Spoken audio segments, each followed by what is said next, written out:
Hello friends, welcome to civil Goli YouTube channel. दोस्तों, स्वागत करता हूं आपका अपने यूट्यूब चैनल सिविल गोली पर।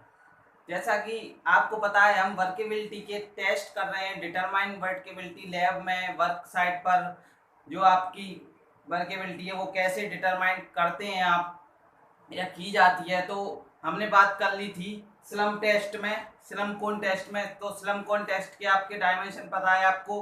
जो टॉप डाया रहता है, इंटरनल डाया, उसका 10 सेंटीमीटर या 100 mm। जो बॉटम डाया रहता है वो 200 mm। एंड जो उसकी हाइट रहती है वो 300 mm हमने डिस्कस कर ली थी। तो चलिए उसी क्रम में हम बात करते हैं वर्केबिलिटी में। कॉम्पैक्शन फैक्टर टेस्ट आता है अपना वर्केबिलिटी को फाइंड करने के लिए। तो ये आप देख पा रहे हैं, ये पूरा अपैरेटस रहता है जिसे हम कॉम्पैक्शन फैक्टर टेस्ट अपैरेटस कहते हैं। इसमें क्या रहता है, देखिए, सबसे पहले रहता है सबसे टॉप मोस्ट पोर्शन पर कॉनिकल हॉपर। उससे नीचे आएंगे तो एक और कॉनिकल हॉपर लगा रहता है। उससे देन नीचे आएंगे तो एक आपका सिलेंडर कंटेनर कहें या हम इसको सिलेंडर, वो माउंट रहता है इस पर स्टैंड पर।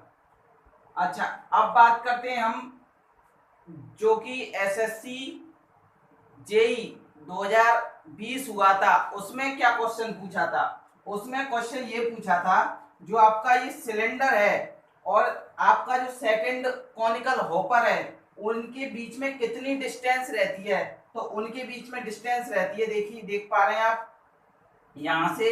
ये तो इसकी सिलेंडर 285 mm का हो गया और ये 200 mm सिलेंडर के ऊपर जो टॉप मोस्ट, सिलेंडर से टॉप मोस्ट डिस्टेंस हम मेजर करेंगे और कॉनिकल हॉपर से बॉटम के बीच में जो दूरी है, डिस्टेंस है, वो 200 mm है। तो आपके आंसर लगाना था आपको 200 mm।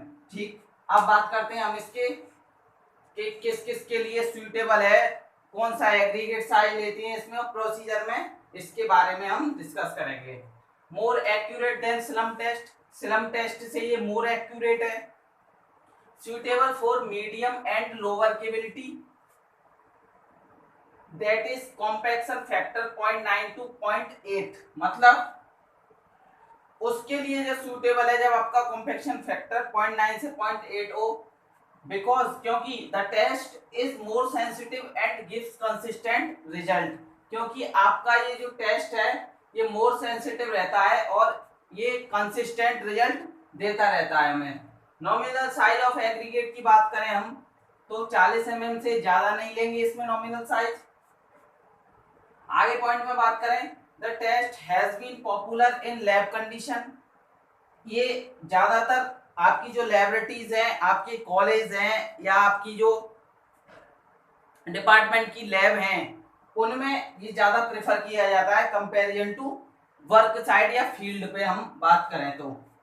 अच्छा, नोट में एक पॉइंट लिखेंगे जो आपको जनरली रिमेम्बर करने के लिए हमने ऐसा लिखा है कि देखिए, जिस कंक्रीट की स्लम्प वैल्यू 0.70 और इससे बिलो रहती है वहां ये टेस्ट नहीं किया जाता है। मतलब जिस कंक्रीट की वर्केबिलिटी स्लम्प वैल्यू 0.70 से कम रहती है, उसके लिए हम इस टेस्ट को प्रेफर नहीं करेंगे, क्योंकि इस स्लम्प वैल्यू पर कंक्रीट फुली कॉम्पैक्टेड नहीं हो पाती है। मतलब ये जो आपको कॉम्पैक्शन फैक्टर दिया है, ये इससे कम कॉम्पैक्शन फैक्टर हम इससे नीचे तो इस टेस्ट को परफॉर्म ही नहीं करेंगे। क्यों?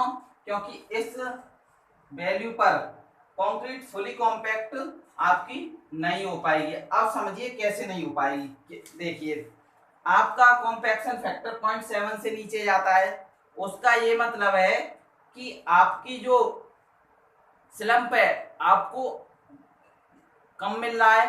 कम मिल रहा है तो आपको उसे कॉम्पैक्शन करने में ज्यादा समय लगेगा या कॉम्पैक्ट होगा ही नहीं। क्यों? क्योंकि आपका जो स्लम्प कब कम मिल रहा है, कम जब मिलेगा जब आपका जो कंक्रीट मिक्स बना है आपका वो एक स्टिफ हो, एक ड्राई मिक्स बना हो, जब आपका स्लम्प कम मिलता है आपको, तो हम इसको ज्यादा स्लम्प वैल्यू पर प्रेफर नहीं करेंगे। अब इसकी प्रोसीजर की बाद में बात करते हैं। देखिए यहाँ से जो कॉनिकल हॉपर है इसकी width 260 mm and height 280 mm, second की 240 mm और हाइट 240 mm, और दोनों कॉनिकल हॉपर के बीच में 200 mm डिस्टेंस। 200 mm डिस्टेंस यहाँ पर रहती है। जो सिलेंडर कंटेनर है उसकी width 150 mm and height 285 mm। यहाँ तक आपने समझा। अब यहाँ से हमने क्या किया, अब यहाँ से हम कंक्रीट फिल कर रहे हैं इसमें कॉनिकल हॉपर में। यहाँ से हमारा कंक्रीट मिक्स आया। देन जो ये फ्लैप लग रहा है इसको हिंज से ओपन कर देंगे, फ्लैप को इधर फ्लैप करेंगे, स्लाइड करेंगे, तो जो आपका इसमें कंक्रीट मिक्स आया कॉनिकल हॉपर में वो यहाँ से सेकंड हॉपर में चला जाएगा। देन सेकंड हॉपर के बाद में आपको फिर फ्लैप कर देना, फ्लैप को स्लाइड कर देना है। जो सेकंड हॉपर में आपके कंक्रीट फिल है वो फ्लैप के थ्रू कंटेनर में सिलेंडर में आ जाएगा और आपको कॉम्पैक्शन फैक्टर की वैल्यू मिल जाएगी। अच्छा, ये किस प्रिंसिपल पर बेस है ये जो टेस्ट है आपका। देखिए आपको वर्केबिलिटी पता है, जो इंटरनल वर्क है कॉम्पैक्शन करने में इंटरनल वर्क लगा आपको, उसके प्रिंसिपल पर ये टेस्ट बेस्ड है। अच्छा, अब आगे बात करेंगे हम इसके लिमिटेशंस की। बात करें हमने जो टेस्ट किया है उससे कॉम्पैक्शन फैक्टर कैसे निकालेंगे हम अपनी वैल्यू को। तो कॉम्पैक्शन फैक्टर का इसमें फॉर्मूला यूज होता है, देखिए कि weight of fully compacted concrete, weight of fully compacted concrete upon weight of partially compacted concrete. मतलब आपका जो फुली कॉम्पैक्टेड कंक्रीट है और उसके अपॉन में weight of partially compacted concrete कर देंगे हम, तो हमें कॉम्पैक्शन फैक्टर निकल के आ जाएगा।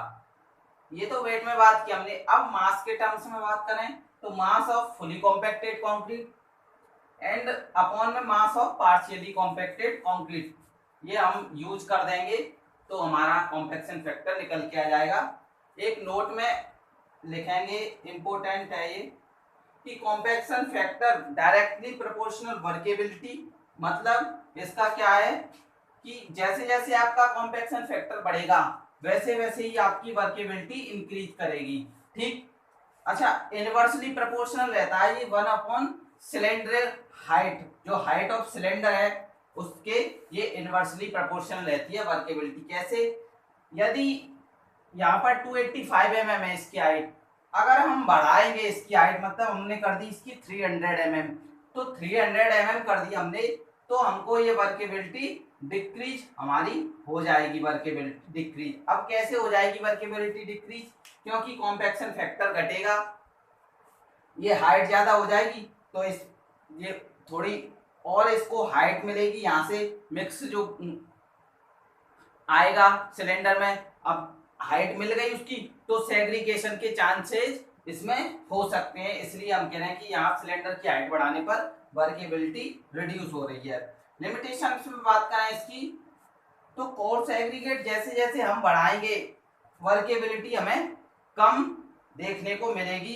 क्यों, क्योंकि कोर्स एग्रीगेट से हमें सेग्रीगेशन का डर है कि इसमें कहीं सेग्रीगेशन ना हो जाए साइज के, एग्रीगेट के साइज बढ़ने से। दोस्तों अब बात करेंगे इसके हम, जो हमें कॉम्पैक्शन फैक्टर दे हुए हैं डिफरेंट वर्क्स के लिए, और डिग्री ऑफ वर्केबिलिटी अगर लो है तो क्या कॉम्पैक्शन फैक्टर रहेगा उसके बारे में हम बात करेंगे। ये जो टेबल है आपका जो मेंस में आएगा क्वेश्चन लिखने, अगर आपने इसको बनाया तो आपको चाहे थ्योरी हो तो उसमें आपको पूरे में से पूरे मार्क्स की प्रोबेबिलिटी है कि पूरे में से पूरे आपको एग्जामिनर दे दे। ऑब्जेक्टिव टाइप में भी ये इंपॉर्टेंट टेबल है, तो कैसे क्वेश्चन पूछते हैं वो हम बात करेंगे। देखिए सबसे पहले डिग्री ऑफ वर्केबिलिटी हम देखेंगे, वेरी लो, लो, मीडियम, हाई। वेरी लो के लिए स्लम वैल्यू 0 से 25 रहती है। कॉम्पैक्शन फैक्टर की बात करें तो वहीं पे 0.78 रहता है। कौन कौन से वर्क में यूज किया जाता है 0.78 यदि कॉम्पैक्शन फैक्टर है, तो उस कंक्रीट मिक्स को हम कौन कौन से वर्क में यूज कर सकते हैं। रोड्स के लिए हम देखते हैं वाइब्रेटेड बाय पावर ऑपरेटेड, मतलब अगर आपकी कंक्रीट मिक्स की 0.78 कॉम्पैक्शन फैक्टर है तो आप जब रोड में उसका यूज करेंगे उस मिक्स का, तो आप वाइब्रेशन पावर ऑपरेटेड जो मशीन है उनका यूज कर सकते हैं। लो वर्केबिलिटी में बात करें हम तो 25 से 50 उसका स्लम्प रहता है एमएम में, कॉम्पैक्शन फैक्टर रहता है 0.85। हम जब उस मिक्स का मास कंक्रीट में यूज करेंगे तो उसका विदाउट वाइब्रेशन हम यूज कर सकते हैं। अच्छा, लाइटेस्ट कंस्ट्रक्शन में करेंगे तो हम वाइब्रेशन का यूज कर सकते हैं। मीडियम वर्केबिलिटी में बात करें तो मीडियम वर्केबिलिटी जैसा कि आपको पता है स्लम्प उसका 50 से 100 रहता है एमएम में, उसका कॉम्पैक्शन फैक्टर रहता है 0.925। उसको कुछ किस वर्क में यूज किया जा सकता है तो वो लेस वर्केबल रहता है, फ्लैट स्लैब में हम यूज कर सकते हैं उसको, और मैनुअली कॉम्पैक्टेड कंक्रीट में हम इसका यूज कर सकते हैं। जैसे मैनुअली कॉम्पैक्टेड बात करें, जैसे आपको कॉलम बनाना है वहां पर आप इसको यूज कर सकते हैं। हाई वर्केबिलिटी में बात करें तो 100 से 180 के बीच में स्लम्प रहता है, 0.985 उसका कॉम्पैक्शन फैक्टर रहता है। उसको कंजस्टेड रिइंफोर्समेंट में यूज कर सकते हैं और उसको वाइब्रेशन सुइटेबल उसके लिए नहीं रहता है। तो चलिए दोस्तों, कैसा लगा आपको ये वीडियो अच्छा लगा तो लाइक करें और चैनल पे आप नए हो तो चैनल को सब्सक्राइब करें। Thank you very much.